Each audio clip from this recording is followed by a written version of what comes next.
अब देखो यहाँ पे वही पॉइंट अब क्लियर हो गया होगा कि सेम डेटा टाइप का डेटा भी, मतलब सेम डेटा टाइप का मल्टीपल डेटा भी मैं एरे में स्टोर करवा सकता हूं, लेकिन डिफरेंट टाइप का डेटा भी मैं अपने एरे के अंदर स्टोर करवा सकता हूं। एक तो ये पॉइंट है। फिर सेकंड पॉइंट देखो, each element of an array can be referred by an array name and an index. मतलब जब आप एक्सेस करते हो उसे और उसके अंदर जब आप वैल्यू स्टोर करवाते हो तो लाजमी है एरे का नाम आएगा और उसका कोई ना कोई इंडेक्स नंबर होगा। ठीक है, एक तो इसका ये पॉइंट है। फिर देखो एरे इंडेक्स, अब ये जरा कॉन्सेप्ट समझने वाला है। Array index is used to access an element.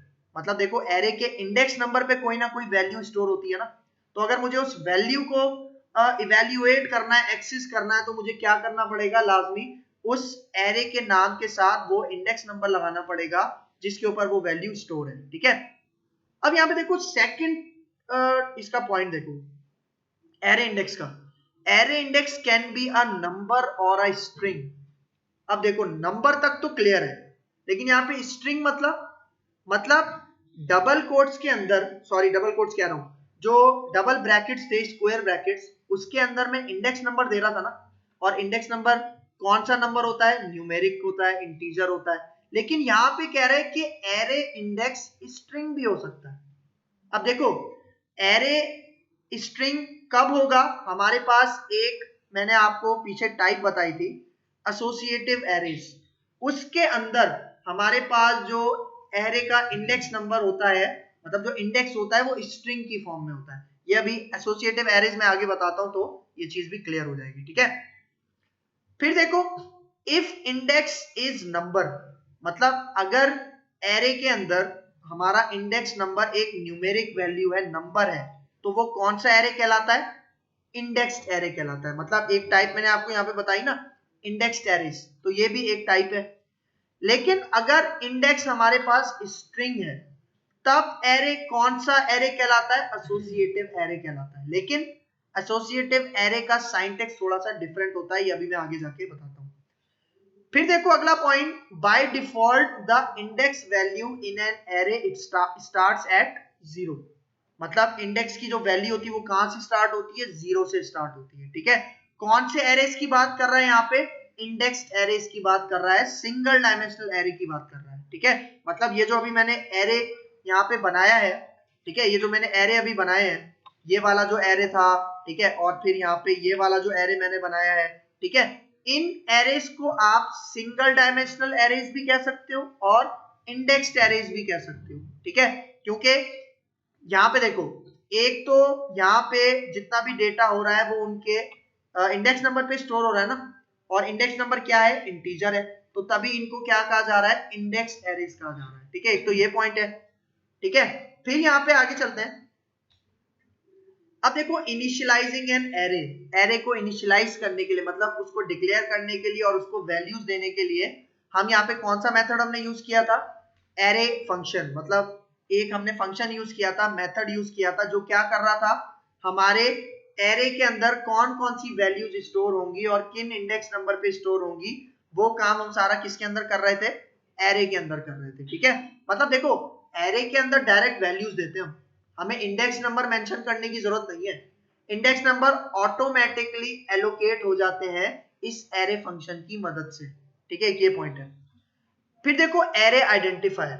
अब एरे आइडेंटिफायर पता है किसको कह रहा है, जो मैंने अपने एरे का नाम रखा था, मैंने एरे का नाम क्या रखा था, माय एरे, तो वो माय एरे क्या है, एरे आइडेंटिफायर है। मतलब जिस नाम से मैं अपने एरे को आइडेंटिफाई करूंगा उसको कहते हैं एरे आइडेंटिफायर। मतलब assigns value to a specific element of an array, मतलब जो हमारा एरे आइडेंटिफायर है उसके किसी specific element, specific index number के ऊपर मैं अपने वैल्यूज स्टोर करवा रहा था ना।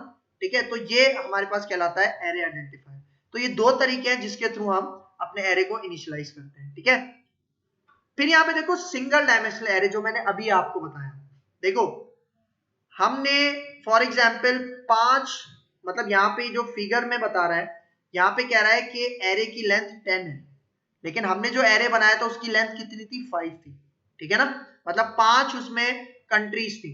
ठीक है, लेकिन स्टार्ट कहां से हो रहा था, वो 0 से, मतलब 0 पे पाकिस्तान स्टोर था, 1 पे इंडिया, फिर इसी तरह चलता जा रहा था। मतलब हमारे पास 5 एलिमेंट्स थे ना, तो पहला एलिमेंट स्टोर होगा 0 पे, दूसरा 1 इंडेक्स पे, दूसरा 2 इंडेक्स पे, 3 पे, और कहां तक जाएगा, 4 तक जाएगा बस।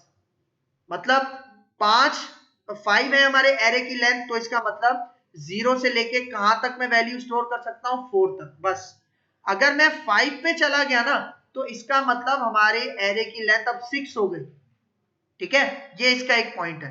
मतलब यहाँ पे देखो फिगर में बता रहा है कि एक एरे हमारे पास, उसकी लेंथ है 10, और मैं उसके 5 इंडेक्स नंबर पे जो डेटा है, जो वैल्यू है, अगर वो एक्सेस करना चाह रहा हूं, तो मैं अपने एरे के नेम के साथ इंडेक्स नंबर क्या दूंगा, 5 इंडेक्स नंबर दूंगा, और इसके अंदर जो भी वैल्यू है वो मैं रिट्रीव करवा सकता हूं। ठीक है, मतलब ये सारे इंडेक्सेस हैं, और ये जो बॉक्सेस बने हुए हैं ना, ये जो खाली बॉक्सेस हैं, इसके अंदर किसी भी डेटा टाइप का हम डेटा स्टोर करवा सकते हैं। मतलब सेम डेटा टाइप का डेटा भी स्टोर हो सकता है एक एरे के अंदर, और डिफरेंट डेटा टाइप का डेटा भी स्टोर हो सकता है एक ही एरे के अंदर। ठीक है, फिर आगे चलते हैं। अब देखो हमारे पास एसोसिएटिव एरेज, एक और नई टाइप है पीएचपी के अंदर। ठीक है, जिसको हम कहते हैं एसोसिएटिव एरेज। इसकी थ्योरी पे आने से पहले, इसका पहले मैं सिंटैक्स आपको बता देता हूं, फिर और अच्छे से क्लियर हो जाएगा। ठीक है, मैं यहाँ पे आता हूँ, ये जो कोड कमेंट हुआ है इसके नीचे सबसे आ जाते हैं। यहाँ पे अब मैं एक एरे बनाता हूँ। ठीक है, और इस एरे का नाम मैं दोबारा वही रख लेता हूँ, माय एरे। ठीक है, और एरे क्रिएट करने के लिए फंक्शन क्या यूज करता हूं मैं, एरे का फंक्शन। और अब देखो एसोसिएटिव एरेस के अंदर हम क्या करते हैं, फॉर एग्जाम्पल इंडेक्स नंबर हम अपने बना सकते हैं। ठीक है, और वो इंडेक्स नंबर क्या होता है, स्ट्रिंग की फॉर्म में होता है। फॉर एग्जाम्पल मैं एक बना रहा हूं, समझ लो इंडेक्स नंबर मैं एक बना रहा हूं ए। ठीक है, और इस ए के ऊपर, मतलब ये ए समझ लो एक की है, एक इंडेक्स नंबर है, एक इंडेक्स है, जिसके ऊपर मैं वैल्यू स्टोर करवाता हूं। एक ऑपरेटर मैं बीच में यूज करता हूं, ये इज इक्वल टू और ग्रेटर देन। मतलब मैं इसके अंदर स्टोर करवाता हूं एक डिपार्टमेंट का नाम। भाई देखो थोड़ा और सिंपल कर लेते हैं, ये जो मेरे पास एरे है ना, फॉर एग्जांपल ये रिप्रेजेंट कर रहा है डिपार्टमेंट के नेम्स को। ठीक है, अब देखो जो पहला डिपार्टमेंट है ए के ऊपर हमारे पास है फॉर एग्जांपल फाइनेंस डिपार्टमेंट। ठीक है, मतलब समझ लो ये ए क्या है, उसका इंडेक्स हो गया, और उस इंडेक्स के ऊपर मैं क्या स्टोर करवा रहा हूं, फाइनेंस। मतलब अगर मुझे फाइनेंस को एक्सेस करना है, तो मैं यहाँ पे क्या कॉल करवाऊंगा, ए। जिस तरह 0 पे मैंने पार्चमेंट स्टोर करवाया था, तो मैं 0 इंडेक्स उसका कॉल कर रहा था इस एरे के नेम के साथ। लेकिन अब मैं क्या कर रहा हूं, उसकी की का नाम खुद से रख रहा हूं। मतलब ये नाम आप कोई भी रख सकते हो, आपके ऊपर डिपेंड करता है। ठीक है, अब देखो मैं यहाँ पे थोड़े और डिपार्टमेंट ले लेता हूं, दूसरी की बनाता हूं बी, और इसके अंदर मैं इसी ऑपरेटर के थ्रू फॉर एग्जांपल क्या देता हूं, एक और डिपार्टमेंट होता है एचआर ह्यूमन रिसोर्स, और फिर यहाँ पे एक और की बनाता हूं सी, और इसके अंदर मैं यहाँ पे फॉर एग्जांपल क्या देता हूं, सेल्स डिपार्टमेंट, और एक आखिरी यहाँ पे बना लेते हैं। ठीक है, जिसको मैं यहाँ पे इसकी की का नाम रखता हूं डी, और इसके अंदर स्टोर करवा लेता हूं मैं। ठीक है, इसको हम कह देते हैं सेल्स हो गया, इसको हम कह देते हैं परचेज। ठीक है, अब देखो मैंने यहाँ पे एक एसोसिएटिव एरे बना लिया। मतलब एसोसिएटिव एरे इसका नाम क्यों रखा गया है, क्योंकि देखो इसमें जो भी वैल्यू है वो किसी ना किसी हमारी बनाई हुई की के साथ क्या होता है, एसोसिएट होता है, लिंक्ड होता है। ठीक है, मतलब जिस की से हम उसको एसोसिएट करवा रहे हैं उसका नाम हम खुद रख सकते हैं। ठीक है, इसका ये एक बेनिफिट है। ठीक है, तो अगर मुझे फाइनेंस को एक्सेस करना है, तो मैं कौन सी की एक्सेस करूंगा, ए। मतलब देखो इस एरे के अंदर, एसोसिएटिव एरे के अंदर जो डेटा हम स्टोर करवाते हैं वो की और वैल्यू पेयर की मदद से करवाते हैं। ठीक है, ये इसका काम है। तो मैं यहाँ पे आता हूं, फॉर एग्जांपल मुझे फाइनेंस एक्सेस करना है। ठीक है, तो मैं यहाँ पे आता हूं एको। ठीक है, और हमारे एरे का नाम है डिपार्टमेंट एरे, और इसको मैं यहाँ पेस्ट करता हूं, और इसके डबल ये जो स्क्वायर ब्रैकेट है इसके अंदर मैं कौन सी की पास कर दूंगा, ए। ठीक है, और अब अगर मैं यहाँ पे आऊं और इसको सेव करूं और अपने ब्राउजर पे इसको रिफ्रेश करते हैं, तो देखो क्या आ रहा है, फाइनेंस। ठीक है, और इसी तरह अगर मैं यहाँ पे आऊं बी दे दूं और इसको रिफ्रेश करूं तो एचआर, फिर इसी तरह अगर मैं यहाँ पे सी दूं, इसको सेव करूं, यहाँ पे आ जाएगा हमारे पास सेल्स, और लास्ट हमारे पास डी, इसको सेव करते हैं और रिफ्रेश करते हैं तो लास्ट में क्या आ जाएगा, परचेज। ठीक है, सही है। लेकिन अभी देखो यहाँ पे 4 वैल्यूज हैं, इनको तो मैंने 1 बाय 1 इस तरह से एक्सेस कर लिया ना, लेकिन अगर हमारे पास ये एसोसिएटिव एरे एक बहुत बड़ा एरे हो और इसको अगर मैं लूप के थ्रू एक्सेस करवाना चाहूं तो वो कैसे करूंगा, देखो यहाँ पे आते हैं। ठीक है, अब देखो मैं यहाँ पे इसको एक्सेस करता हूं फॉर ईच लूप के थ्रू। ठीक है, लेकिन अब देखो यहाँ पे डिफरेंस क्या है कि यहाँ पे की भी हमारी है और वैल्यू भी हमने सेट करवाई हुई है। ठीक है, तो इसको कैसे एक्सेस करेंगे, यहाँ पे आता हूं फॉर ईच लूप। ठीक है, और यहाँ पे अब देखो हमारे एरे का क्या नाम है, डिपार्टमेंट एरे, और मैंने बताया था कि फर्स्ट टाइम हमारे पास क्या चीज आती है, डिपार्टमेंट एरे, मतलब जो एरे होता है। अच्छा, यहाँ पे एक चीज मैं क्लियर करता जाऊं, देखो यहाँ पे हमारे पास बहुत सारे ऐसे भी डेवलपर्स हैं जो कि C# लैंग्वेज को पढ़ के आए हैं। देखो यहाँ पे हमारे पास ये वाला कोड था ना फॉर ईच लूप का, मैं इसको अनकमेंट करता हूं।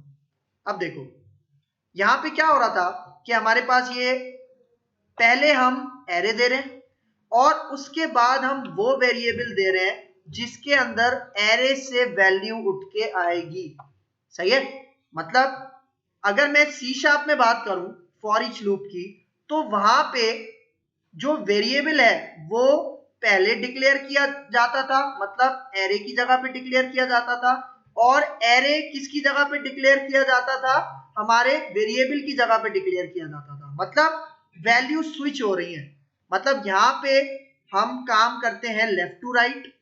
ठीक है, PHP के अंदर, और अगर कोई दूसरी प्रोग्रामिंग लैंग्वेज है जिस तरह C# वो काम करती है राइट टू लेफ्ट। मतलब PHP के अंदर एरे का नाम पहले आता है, उसके बाद वेरिएबल का नाम आता है। लेकिन अगर C# लैंग्वेज की बात करूं तो वहां वेरिएबल का नाम पहले आएगा, उसके बाद एरे का मतलब जो वेरिएबल है वो आएगा। ठीक है, और कीवर्ड का भी डिफरेंस होता है, यहाँ पे एस का कीवर्ड है, वहां पे इन का कीवर्ड भी यूज होता है, और बहुत सारे कीवर्ड्स होते हैं अलग अलग प्रोग्रामिंग लैंग्वेजेस में, वो यूज होते हैं। ठीक है, तो एक ये पॉइंट था समझाने वाला, मैं इसको कर देता हूं दोबारा कमेंट, और अब नीचे आते हैं। ठीक है, अब देखो मैंने क्या बताया, फॉर ईच लूप में सबसे पहले PHP के अंदर क्या आता है, एरे का नाम, और फिर यहाँ पे मैं कहता हूं इसको एज। ठीक है, और यहाँ पे आते हैं, अब मैं की का नाम, फॉर एग्जाम्पल मैं यहाँ पे एक वेरिएबल रखता हूं जिसका नाम रख रहा हूं की। ठीक है, और फिर यहाँ पे वही जो हमारे पास ऑपरेटर होता है एसोसिएटिव इसके अंदर, और यहाँ पे मैं कहता हूं एक वेरिएबल का नाम रख रहा हूं वैल्यू। अब इसको जरा समझना, देखो ये जो एरे बना है डिपार्टमेंट का, इसके अंदर दो चीज है ना, एक की भी है और एक वैल्यू भी है। ठीक है, तो अब ये जो फॉर ईच लूप है ये पता है किस तरह से काम करेगा, इस डिपार्टमेंट एरे के अंदर फर्स्ट लोकेशन पे जो की है वो की कौन सी है, ए, वो ए कहां पे जाके स्टोर हो जाएगा, इस वेरिएबल के पास, और उसकी जो वैल्यू है वो कहां पे स्टोर हो जाएगी, इस वैल्यू के कीवर्ड के पास। ठीक है, और यहाँ पे आके मैं इसको प्रिंट करवा लेता हूँ। ठीक है, देखो मैं यहाँ पे एको करता हूँ और यहाँ पे मैं कहता हूँ की इज, मतलब एक स्ट्रिंग कॉनकैटिनेट करवा रहा हूँ, फिर डॉट, और यहाँ पे मैं वेरिएबल कॉल करवा लेता हूँ कौन सा, की। ठीक है, और फिर यहाँ पे मैं आता हूँ और फिर यहाँ पे मैं एक स्पेस देता हूँ और यहाँ पे मैं कहता हूँ वैल्यू इज, और यहाँ पे आके मैं कौन सा वेरिएबल अब कॉल करवा लूंगा, वैल्यू। ठीक है, और इसके बाद मैं एक लाइन ब्रेक भी दे देता हूं। ठीक है, ताकि हमारे पास देखो डिपार्टमेंट कितने, 4 है ना, तो ये चारों के चार डिपार्टमेंट अलग अलग लाइन में आने चाहिए। मतलब देखो जब फर्स्ट टाइम मेरा ये फॉर ईच लूप चलेगा, डिपार्टमेंट एरे कौन से वैल्यू को एक्सेस करेगा, ये पहली, मतलब इसकी की है ए, वो कहां पे स्टोर हो जाएगी, इस की के वेरिएबल में, और इसकी जो वैल्यू है फाइनेंस वो कहां पे स्टोर हो जाएगी, वैल्यू में। मतलब जब फर्स्ट टाइम ये फॉर ईच लूप की बॉडी चलेगी तो यहाँ पे हमें मैसेज क्या शो होगा, की इज ए, वैल्यू इज क्या शो हो जाएगी हमें, फाइनेंस, और उसके बाद लाइन ब्रेक हो जाएगा, फिर दोबारा लूप चलेगा, और दोबारा लूप चलेगा तो फॉर ईच में ये अब कौन सी वैल्यू के पास जाएगा, दूसरी वैल्यू के पास जाएगा बी, और यहाँ पे की में हमें क्या प्रिंट होगा, वैल्यू इज बी, और इसकी वैल्यू क्या है, HR, तो वैल्यू हमें क्या प्रिंट हो जाएगी, HR। ठीक है, मतलब ये लूप 4 दफा चलेगा और ये जो पूरी लाइन है एको स्टेटमेंट है ये 4 दफा प्रिंट होगी। तो मैं इसको सेव करता हूं और अपने ब्राउजर में आके यहाँ पे इसको रिफ्रेश करते हैं। ठीक है, तो देखो क्या कह रहा है, की इज ए, और ए की पे वैल्यू क्या स्टोर थी, फाइनेंस।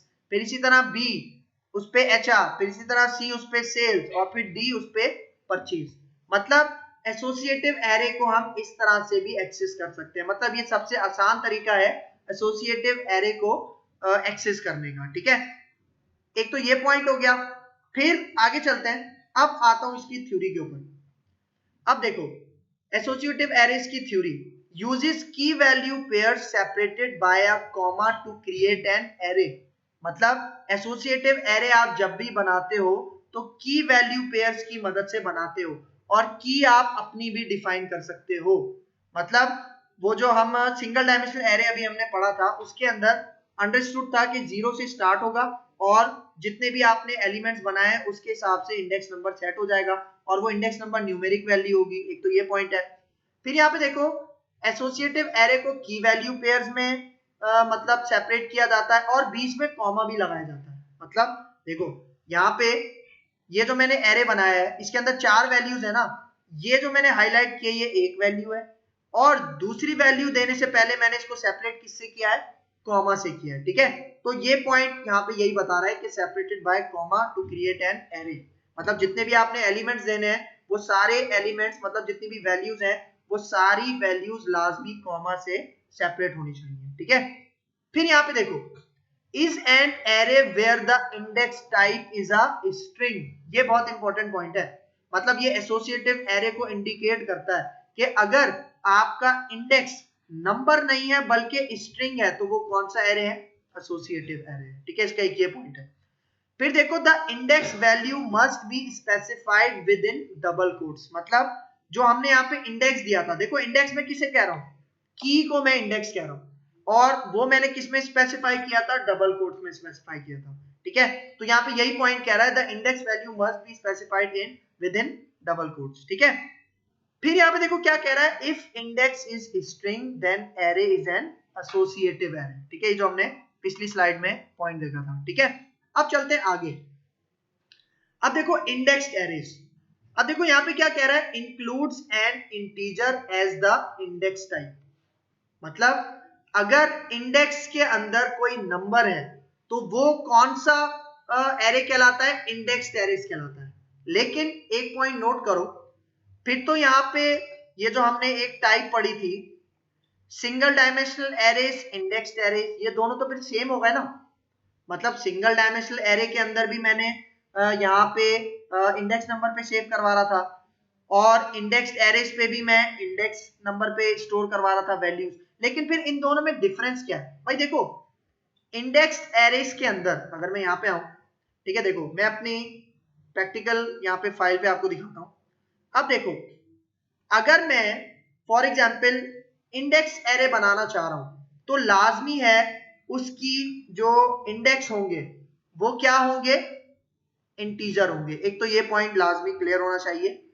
अगर मैं यहां पे देखो इसकी कीज, मतलब ये कीज अभी मैंने अपनी सेट की है ना, स्ट्रिंग कीज सेट की है, लेकिन अगर मैं यहाँ पे इनकी कीज इंटीजर सेट कर दूं, मतलब यहाँ पे मैंने इसको कह दिया 1, ठीक है, यहाँ पे मैंने इसको कह दिया 2, और सी की जगह मैंने इसको कह दिया 3, और इसकी जगह मैंने यहाँ पे कह दिया 4।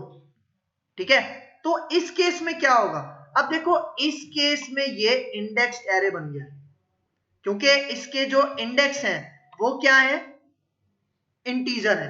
बेशक ये 0 से स्टार्ट नहीं हो रहा है, बेशक ये 0 से स्टार्ट नहीं हो रहा है, लेकिन फिर भी इनको क्या कहा जा रहा है, इंडेक्स्ड एरे कहा जा रहा है। ठीक है, मतलब देखो बहुत सारी ऐसी सिचुएशन होती हैं कि जहां पे सिंगल डायमेंशनल एरे को इंडेक्स एरे भी कहा जाता है। तो इस सिचुएशन में यहाँ पे ये जो एरे है इसको सिंगल डायमेंशनल भी आप कह सकते हो और इंडेक्स एरे भी कह सकते हो। मतलब एसोसिएटिव और इंडेक्स में एक डिफरेंस क्या है कि इंडेक्स एरे में जो इंडेक्स होगा वो इंटीजर होगा, और एसोसिएटिव एरे के अंदर जो इंडेक्स होगा वो डबल कोट्स में होगा, स्ट्रिंग में होगा। ये इसका एक पॉइंट है। तो देखो अगर यहाँ पे आके मैं इसको एक्सेस करूं, मतलब देखो ये अब मैंने इंडेक्स एरे बना दिया है क्योंकि इसकी जो इंडेक्स वैल्यू है वो इंटीजर हो चुकी है, और अगर मैं इनको अब इस तरह से एक्सेस करूं तो अब आप रिजल्ट देखना। ठीक है, देखो अभी भी एक्सेस हो रहा है, लेकिन अब बस फर्क क्या है कि स्ट्रिंग वैल्यूज नहीं है कीज में, यहाँ पे क्या है नंबर्स हैं, तो इसलिए मैं इस एरे को क्या कह सकता हूं, इंडेक्स्ड एरे कह सकता हूं। ठीक है, एक तो ये पॉइंट हो गया। सही है, सही है। अब यहाँ पे क्या कह रहा है, includes an integer as the index type, मतलब इंडेक्स टाइप में अगर आप इंटीजर दे रहे हो तो वो इंडेक्स्ड एरे कहलाएगा। ठीक है, एक ये पॉइंट हो गया। फिर by default PHP creates an indexed array if the index type is not specified at the time of creating an array। मतलब यहाँ पे क्या कह रहा है, देखो मैं यहाँ पे ये कोड कमेंट कर लेता हूं। ठीक है, कंट्रोल प्लस फॉरवर्ड स्लैश और ऊपर जाता हूं। अब यहाँ पे आप एक चीज नोटिस करो, ये जो मैंने पहला एरे बनाया था जिसके अंदर यहाँ पे मैंने सिर्फ वैल्यूज दी थी, ठीक है, इंडेक्स नंबर स्पेसिफाई नहीं किया था, तो पीएचपी क्या करता है, यहाँ पे यही कह रहा है PHP creates an indexed array. मतलब पीएचपी ने ऑटोमेटिकली इस एरे को कौन सा एरे बना दिया, इंडेक्स्ड एरे, क्योंकि पीएचपी ने पाकिस्तान की वैल्यू के लिए एक इंडेक्स नंबर असाइन किया 0, इंडिया के लिए असाइन किया 1, बांग्लादेश के लिए 2 और इसी तरह बनता गया। इसका मतलब कि उसका जो इंडेक्स है वो इंटीजर हो गया ना, इसका मतलब है ये एरे कौन सी कैटेगरी में आ गया, इंडेक्स एरे की कैटेगरी में आ गया। ठीक है, एक ये पॉइंट है। फिर the index value can start with any integer, मतलब मैंने 1 से स्टार्ट किया था ना, अभी जो मैंने बनाया था 1 से स्टार्ट किया था, लेकिन अगर आप खुद से इंडेक्स स्पेसिफाई नहीं करते तो वो लाजमी कहां से स्टार्ट होता है, 0 से स्टार्ट होता है। ये एक पॉइंट है। मतलब अगर आप की वैल्यू पेयर्स में आप अपने हिसाब से भी सेट कर सकते हो। मतलब देखो अगर मैंने यहाँ पे स्टार्ट किया था ना, देखो ये वाला जो अभी मैंने एरे बनाया है, मैं इसको करता हूं अनकमेंट। ठीक है, इसका मैंने कहां से स्टार्ट किया था, 1 से स्टार्ट किया था ना, आप इसको 10 से भी स्टार्ट कर सकते हो, मतलब 10, 11, 12, 13, 14 इस तरह से भी आप कर सकते हो। ठीक है, इसका एक ये पॉइंट हो गया। ठीक है, इसको मैं कमेंट कर लेता हूं। ठीक है, मतलब देखो index value can start with any integer. ठीक है, कोई रिस्ट्रिक्शन नहीं है, आपके ऊपर डिपेंड करता है। फिर यूजेस, मतलब अब इंडेक्स एरेज ना थोड़ा सा एसोसिएटिव एरेज से भी मिलता है, क्योंकि इंडेक्स एरे के अंदर हम क्या यूज करते हैं, की वैल्यू पेयर, जिस तरह एसोसिएटिव एरेज में यूज कर रहे थे। लेकिन डिफरेंस क्या था कि एसोसिएटिव एरे में की स्ट्रिंग थी और इंडेक्स एरे के अंदर की एक नंबर होगा। ठीक है, तो यहाँ पे यही कह रहा है यूजेस की value pair separated by a comma, वही जो एसोसिएटिव एरे का पॉइंट था। ठीक है, एक ये हमारे पास इसका पॉइंट हो।